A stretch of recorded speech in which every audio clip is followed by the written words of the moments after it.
Sa number 2, 24.9 million pesos nga pondo para gamiton sa operations ng Provincial Biosecurity Task Force sa away kontra sa RSSI ang gin-aprubahan na.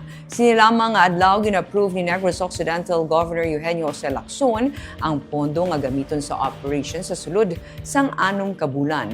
Dako nga bahin sa pondo ang napain para sa labor suno kay Provincial Administrator Fernando Diaz. Nalakip sa ginapatuman sa karon nga mga hilikoton among genome sequencing sang RSSI. Ini para mapatud kung ano gid bala ang RSSI. Ginapatuman man ang propagation sang local parasitoids kag predator insects and fungi. Luyag sa Negros Occidental nga mag-go green o kung maggamit sa biological control sa away kontra RSSI. Suno kay Diaz, igatap sang probinsya mga laboratory sang sugar mills. Ginapat nila kung ano gid kadamo ang tigayon nga ma-produce nga fungus. Ginapatigayon naman sa karon ang pag-mobilize sang mga personnel.